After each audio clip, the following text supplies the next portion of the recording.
Welcome to a journey through one of Buddhism's most fundamental teachings, the Four Noble Truths. Imagine you're holding a map that not only shows you where suffering comes from, but also reveals the path to lasting peace. This is exactly what the Four Noble Truths provide. Think about the last time you felt truly frustrated, perhaps stuck in heavy traffic, worried about a relationship, or dealing with a difficult colleague. These everyday experiences connect directly to what the Buddha discovered over 2,500 years ago when he identified the universal nature of human suffering and its solution. The first noble truth is dukkha, often translated as suffering or unsatisfactoriness. But this isn't just about obvious pain or distress. Consider how even our happiest moments, a vacation we've long planned for, a promotion we've worked hard to achieve, or a beautiful new possession, eventually fade or transform into something else. This impermanence itself creates a subtle but persistent sense of uncertainty and dissatisfaction. Take Sarah, a young professional who finally bought her dream car. Initially, she felt ecstatic, but soon she began worrying about scratches, maintenance costs, and whether she should have waited for next year's model. This is dukkha in action. Even our pleasures carry seeds of dissatisfaction. Imagine you're preparing for an important presentation. You spend weeks perfecting it, rehearsing every word. The day comes and everything goes smoothly. Yet afterward, instead of satisfaction, you feel a lingering emptiness, wondering if your effort was worth it or how you can outperform yourself next time. This subtle dissatisfaction highlights how even achievements don't guarantee lasting happiness. A child eagerly opens a birthday gift and finds the toy they've been dreaming about. Their joy is radiant but fleeting. Within days, the toy loses its charm and the child begins craving something new. This is impermanence, a core aspect of dukkha. The second noble truth, samudaya, reveals the cause of this suffering, our craving and attachment. It's like being thirsty and drinking salt water. The more we drink, the thirstier we become. We chase after pleasures, try to hold on to what we have, and resist what we don't want. Think of John, who spends hours scrolling through social media, constantly comparing his life to others. His desire for a perfect life, as portrayed in carefully curated posts, creates persistent dissatisfaction with his actual life. Consider Lisa, who constantly refreshes her inbox, anxiously awaiting a job offer.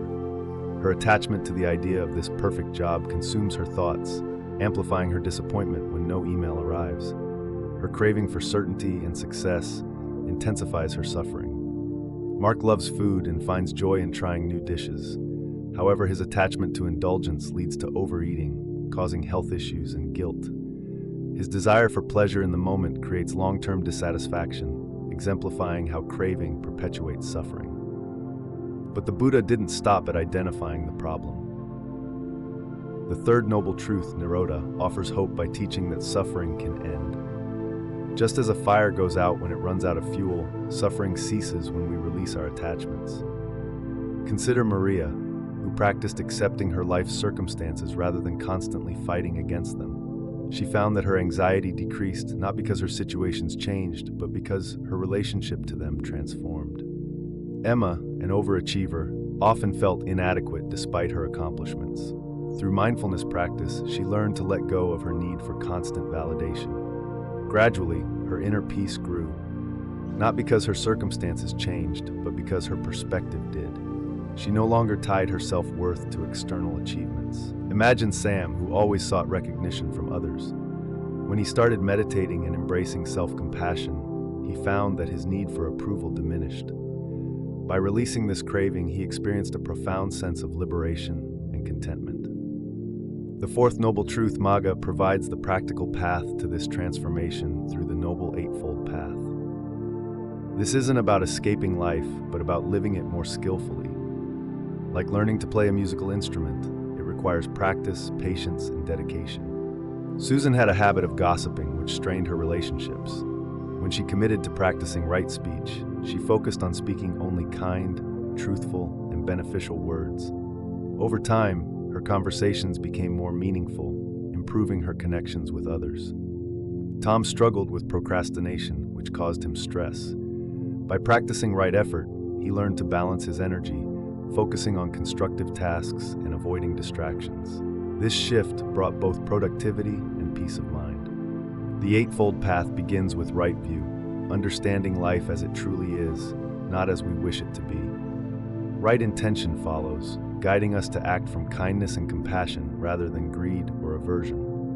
Right speech teaches us to communicate truthfully and harmoniously, while right action and right livelihood direct us to live ethically and contribute positively to society. Right effort, right mindfulness, and right concentration provide the mental training necessary for this journey. Together, they're like a three-legged stool supporting our practice of awareness and understanding. Let's look at how these truths apply in daily life.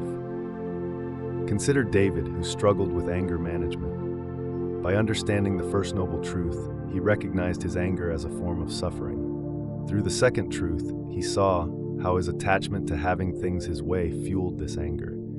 The third truth showed him that releasing these rigid expectations could free him from this pattern. Finally, through practicing the Eightfold Path, he developed new ways of responding to challenging situations. Being stuck in a traffic jam often triggers frustration.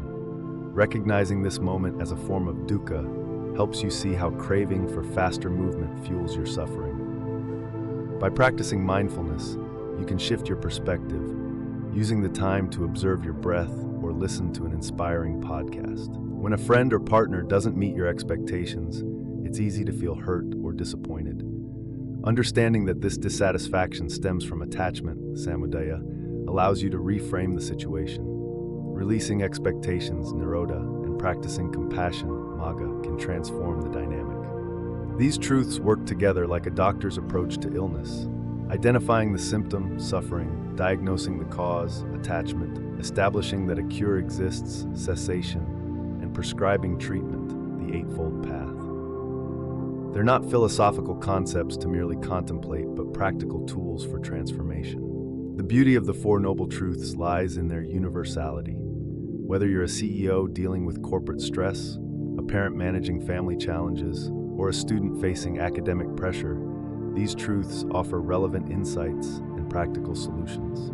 Consider keeping a daily journal where you observe these truths in action. Notice moments of dissatisfaction and trace them to their roots in craving or attachment.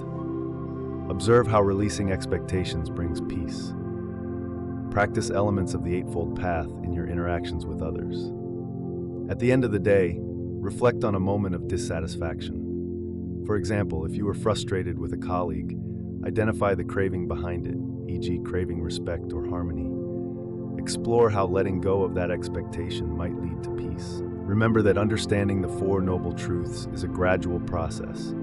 Like the morning sun slowly illuminating a landscape, their wisdom reveals itself through patient observation and practice. Each moment of awareness is a step on the path to greater peace and understanding. The Four Noble Truths remind us that while suffering is a universal experience, it's not our final destination. Through understanding and practicing these teachings, we can navigate life's challenges with greater wisdom and find lasting peace amidst life's ever-changing nature. As you go about your day, notice how these truths manifest in your experience. In traffic, in meetings, in relationships, they're always present, waiting to be discovered. The path to freedom from suffering isn't found in changing external circumstances, but in transforming our relationship with experience itself. This wisdom has guided countless individuals for millennia, and its relevance remains as powerful today as when the Buddha first shared it. The journey begins with recognition and continues through understanding, leading ultimately to freedom. Every step on this path is an opportunity for awakening to the truth of our experience and the possibility of lasting peace.